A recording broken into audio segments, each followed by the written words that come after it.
Hi friends, welcome back. तो आज का हमारा वीडियो है how BJP made an incredible comeback in 2025। Absolutely. तो चलते हैं, शुरू करते हैं। देखिए 2024 के लोकसभा इलेक्शन से लेकर 2025 के बिहार असेंबली इलेक्शंस में एक बहुत ही इंटरेस्टिंग स्टोरी हमें देखने को मिली है। शुरुआत होती है बीजेपी के 400 पार के क्लेम के कॉन्फिडेंस से। लेकिन मैं देख रहा हूं देश का मिजाज एनडीए को तो 400 पार करवाते रहेगा। अब की बार 400 पार। अब की बार ऑलरेडी 2014 से 19 करीब 400 एमपी के सहयोग से ही संसद चला है। मोदी जी की सरकार देखना चाहूं सू है, अब की बार बीजेपी 400 पार देखना चाहूं सू। फिर आता है कहानी में एक बड़ा twist. Quite a dramatic day. It began with political pundits warming up for a BJP landslide, but as the initial trends started pouring in, the markets tanked. Yogendra Yadav was someone who stood out and said that he believed there was no way in which the NDA would reach 272. In fact, he predicted the BJP between 240 and about 260. UP में BJP को बड़ी चोट महसूस हुई। Samajwadi party ने यहां 37 सीटें जीत ली। UP में कांग्रेस को भी 6 लोकसभा सीटें हासिल हुई हैं। सबको लगा मोदी वेव खत्म। अपोजिशन ने हसीन सपने देखने शुरू कर दिए। मोदी को फिनिश्ड कहने लगे। राहुल गांधी को अगला प्राइम मिनिस्टर तक बना दिया कि अब नरेंद्र मोदी बैकफुट पर है। मोदी जी का भी expiry date is going to conclude in 2029. So you're saying Rahul Gandhi is becoming the prime minister? और फिर आता है कहानी में एक और ट्विस्ट। राहुल गांधी ने एक बार सही ही कहा था, मानो ना मानो। अल्टीमेटली बात सही हो गई और कांग्रेस कई स्टेट्स में साफ हो गई। Well, of course, this is a great win, and the BJP has reclaimed the capital after 27 long years, and that makes it really special. Bharatiya Janata party Haryana के अंदर तीसरी बार प्रचंड बहुमत से वो आई है। The BJP-led Mahayuti alliance has retained power in Maharashtra. Bihar में NDA की जो ऐतिहासिक जीत है, ऐतिहासिक विजय है। तो ये सब कैसे हुआ? बीजेपी ने क्या चेंजेस किए 2024 और बिहार के बीच में? कैसे अपने आप को रीबिल्ड किया? और कैसे आज लोगों को एक बहुत इंटरेस्टिंग रियलाइजेशन हो रहा है कि बीजेपी के कमबैक की कहानी असल में दो पार्टीज और दो बिल्कुल अलग आइडियोलॉजीज की स्टोरी है। एक तरफ एक कांग्रेस जो इंडिया के पुराने एलिट्स को रिप्रेजेंट करती है, जिन्हें लगता है कि उनका जन्म सिद्ध अधिकार है इंडिया पर राज करना, और इसके लिए वो पुरानी सोशल, कास्ट और रिलीजियस हायरार्कीज को जिंदा रखना चाहते हैं। दूसरी तरफ है बीजेपी जो नए इंडिया को रिप्रेजेंट करती है, जो मानता है कि लोगों की सेवा करनी है तो पहले उनका ट्रस्ट जीतना पड़ेगा, और इंडिया को सच में सक्सेसफुल बनाना है तो सोसाइटी को और पार्टी को इवॉल्व होता रहना पड़ेगा। तो अगर ये सब सुनकर आपका कुछ ऐसा रिएक्शन हो रहा है, समझ रहे ना आप? लेकिन सुन के अच्छा लगा। तो मैं आपको आगे समझाता हूँ। हेलो, श्याम शर्मा शो के इस एपिसोड में आपका बहुत बहुत स्वागत है। मैं हूं सेकुलरिज्म का सीईओ श्याम शर्मा, और आप सबको देखिए 2024 में कई लोग मानते थे कि ब्रांड मोदी जो था वो अपने लोएस्ट पॉइंट पर चला गया था। 2024 में भले ही बीजेपी लार्जेस्ट पार्टी हो लोकसभा के इलेक्शंस में, लेकिन पहली बार मोदी एब्सोल्यूट मेजॉरिटी से नीचे आए थे। पूरा ऑपोजिशन बीजेपी के खिलाफ खड़ा हो गया था। तानाशाह का नैरेटिव पुश किया जा रहा था मोदी के खिलाफ। नैरेटिव ये भी फैलाया गया कि मोदी अगर पावर में आती है तो कॉन्स्टिट्यूशन को फाड़ देगी और रिजर्वेशंस को हटा देगी। The RSS and the BJP cannot stand the idea that Dalits, tribals and OBCs have reservations. They have attempted to remove reservation in one way or the other. ये आरक्षण को खत्म करना चाहते हैं, मैं आपको स्टेट से गारंटी दे रहा हूँ। इंटरेस्टिंग बात यह है कि जिस पार्टी ने एक अपर कास्ट ब्राह्मण बंदे को सांप की तरह गद्दी पे फन मारकर बैठा रखा है, वो रिजर्वेशन, जस्टिस और रिप्रेजेंटेशन की बातें कर रहे हैं। गजब बेशर्मी है। कहीं कल ये इमरजेंसी इंपोज करने वाली पार्टी बीजेपी के रूल को इमरजेंसी ना बोलने लगी है जी। ओह, बोल रखा है इन्होंने, शाबाश। कई लोगों ने बीजेपी की 240 सीटें आना जबकि वो 400 पार क्लेम कर रहे थे, इसको एक तरह का ओवर कॉन्फिडेंस बोला। कुछ लोग मान रहे थे कि बीजेपी जो थी वो बड़े बड़े मुद्दों पे यू टर्न भी लेने लगी, जैसे फार्म लॉस को इन्होंने रोल बैक किया, एनआरसी के कानूनों में भी यू टर्न किया गया, यूपीएससी के लैटरल एंट्री जैसे बिल से भी बैकआउट करने वाले डिसीजंस लिए गए। ये सब बीजेपी को थोड़ा सा वीक पोर्ट्रे करने लगा। बीजेपी ने इतने यू टर्न्स लिए कि केजरीवाल भी नाराज होकर बोले, भाई साहब आप ये सब काम क्या कर रहे हो, ये तो मेरा काम है। केजरीवाल आतंकवादी है। 100 कमीने मरे थे तब एक केजरीवाल पैदा हुआ था। केजरीवाल कमीना है।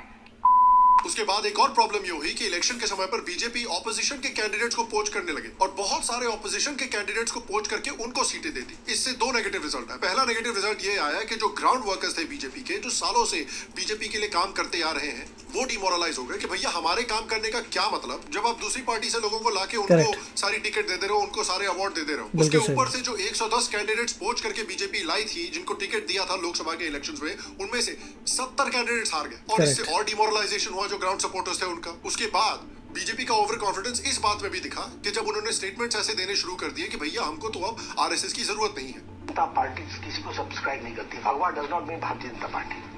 भारतीय जनता पार्टी मीन्स सबका साथ, सबका विकास, सबका विश्वास, सबका प्रयास, और हम उसको लेकर के चले हुए। इसका रिजल्ट ये हुआ कि आरएसएस भी नाराज हो गई, आरएसएस का कार्डर भी डिमोरलाइज हो गया और उन्होंने पूरी ताकत से कैंपेन नहीं किया, जिसकी वजह से खासकर उत्तर प्रदेश जैसे स्टेट्स में बहुत बड़ा फर्क पड़ा बीजेपी को। तो 2024 के लोकसभा इलेक्शंस ने बीजेपी को एक बड़ा सिंपल सा मैसेज दिया कि इंडियन पॉलिटिक्स में ओवर कॉन्फिडेंस का मतलब मौत है। पहली बार प्राइम मिनिस्टर मोदी को एलाइज की जरूरत पड़ी, कोलिशन पार्टनर्स की जरूरत पड़ी अपनी गवर्नमेंट बनाने के लिए। कांग्रेस को देखिए सिर्फ 99 सीटें ही आई थी, लेकिन वो 99 सीटों को ऐसे सेलिब्रेट कर रहे थे जैसे उनकी 350 सीटें आ गई।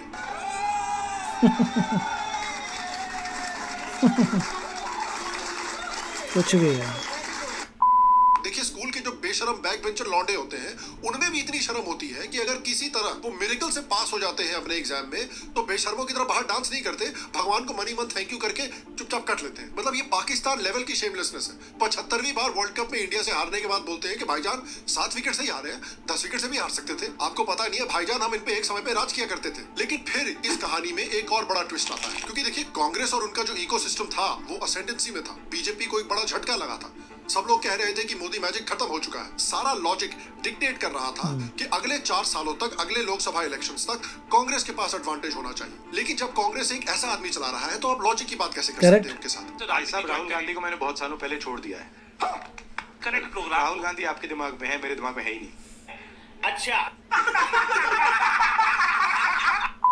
लेकिन देखिए जिस तरह दोनों पार्टीज ने पिछले 1.5 सालों में रिएक्ट किया है, वही इस कहानी का क्रक्स है और वही बीजेपी के इस कमबैक को एक्सप्लेन करता है। जैसे ही बीजेपी को रिजल्ट मिला लोकसभा के इलेक्शंस का, बीजेपी तुरंत सिस्टम रीसेट करके ग्राउंड पर गई, लोगों से मिलना शुरू किया और अनकंफर्टेबल सवाल पूछने शुरू किए। यूपी में 40 टीम्स ग्राउंड पर भेजी गई, प्रॉपर सर्वे मोड किया गया और 6 जुलाई को एक कॉम्प्रिहेंसिव इंटरनल रिपोर्ट तैयार की गई। इस रिपोर्ट ने काफी बिटर ट्रूथ्स बीजेपी के सामने रखे। कई रीजन्स में जो शेड्यूल कास्ट और ओबीसी वोट है, जो एक तरह से एक स्ट्रॉन्ग वोट बैंक बन गया था बीजेपी का, वो स्लिप हुआ। कॉन्स्टिट्यूशन के ऊपर जो झूठ फैलाया गया कांग्रेस के इकोसिस्टम के द्वारा, उससे फर्क पड़ा। जो पेपर लीक्स का इशू था, बीएलओस के थ्रू वोटर लिस्ट का जो ट्रिमिंग था, टिकट डिस्ट्रीब्यूशन में जो कंफ्यूजन हुआ था उत्तर प्रदेश और महाराष्ट्र जैसे स्टेट्स में, उनका फर्क पड़ा। जिस तरह से आरएसएस को साइडलाइन करने की कोशिश की गई, आरएसएस को बेंच पे बिठाने की कोशिश की गई, उससे भी नेगेटिव फर्क पड़ा। बीजेपी ने ये भी देखा और एक्सेप्ट किया कि देखिए Muslim vote at least for the time being नहीं आने वाला। मोदी गवर्नमेंट ने 2024 के इलेक्शन के पहले मुस्लिम कम्युनिटी को काफी आउटरीच करने की कोशिश की, वेलफेयर के थ्रू,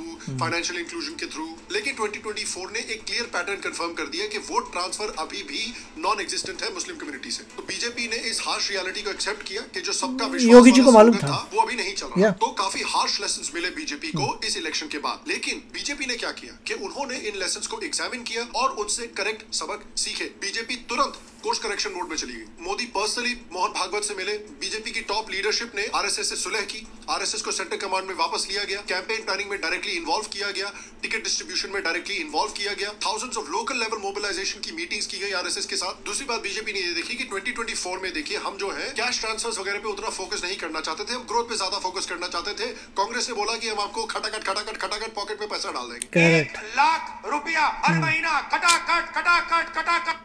तो कुछ लोगों ने उनके लिए वोट कर दिया। तो ठीक है, अगर आपको वेलफेयर चाहिए तो भैया कांग्रेस बोलेगी, हम करेंगे, जिससे कि जो कांग्रेस की तरफ वोट जा रहा था वो स्टेट इलेक्शंस में वापस बीजेपी के पास आ गया। 2025 तक cumulative 44 lakh crore direct benefit transfer BJP ने किए हैं और इस वजह से उनको सबसे बड़ा जो फायदा हुआ वो था विमेन वोट उनकी तरफ बड़ी मात्रा में आया। चाहे उज्ज्वला स्कीम हो, जनधन की स्कीम हो जिससे औरतों के बैंक में डायरेक्टली कैश जाता है, पीएम आवास योजना हो जिससे फीमेल घर की ओनरशिप बढ़ी है, लाडली बहना हो, गृह लक्ष्मी। बहुत ही अच्छा वीडियो, वेरी नाइस। मेन यही पॉइंट था कि बीजेपी अपनी गलतियों से सीखता है और उसका आपको रिज़ल्ट नज़र आ गया बिहार में कि किस तरीके से बीजेपी जीता है बिहार में, ज़बरदस्त तरीके से, क्योंकि उन्होंने पहले यूपी की हार को स्टडी किया था और यूपी की हार से जो सीखा था सब अप्लाई किया और वो बिहार में जीत गए। अब मेरा होप ये है कि जो अच्छे कार्य किए हैं वेस्ट बंगाल में भी करें और वेस्ट बंगाल में भी जीतें। We have to see that. वहाँ SIR चल रहा है तो होपफुली उससे फ़र्क पड़ेगा, इलीगल लोग हैं चले जाएंगे, वोटिंग में करप्शन नहीं होगी, और अगर बीजेपी जीत जाता है वेस्ट बंगाल में, that will be awesome, that will be like mind blowing अगर वो अचीवमेंट हो जाता है। और यहाँ पे इन्होंने बहुत अच्छा शुरुआत की थी कि कैसे मोदी जी की गवर्नमेंट बहुत स्ट्रांग थी, फिर बीच में सेटबैक मिला, उसके बाद यूपी में सेटबैक था, फिर वहाँ से सीखा, बिहार में जीते, अब होप ये है कि आगे जीते रहेंगे। तो काफ़ी ज़बरदस्त तरीके से बीजेपी इज़ लर्निंग कि जो गलती की थी। और योगी जी ने भी कई बार इसी बातों को कहा था कि जो लोग ग्रास रूट से काम कर रहे हैं, आपने उनको टिकट नहीं दी, बाहर से लोगों को टिकट दे दी। तो योगी जी भी मुझे लग रहा है एक समय पे काफ़ी परेशान थे कि उनकी बातें नहीं सुनी गई और उसकी वजह से यूपी में बुरा रिज़ल्ट आया। होप ये है कि यूपी में अगली बार अच्छा रिज़ल्ट आएगा, we have to see that. और बिहार में तो अच्छा आ गया है। तो आप बताइए आपके क्या विचार हैं। मिलेंगे अगले वीडियो में, टेक केयर, बाय बाय। तो अगर आप मेरे इस चैनल पे नए हो तो जल्दी से सब्सक्राइब के बटन को हिट करो और बेल आइकन को क्लिक करो ताकि आपको मेरा जब नया वीडियो मैं लगाऊं आपको उसके बारे में जल्दी से पता चल जाए।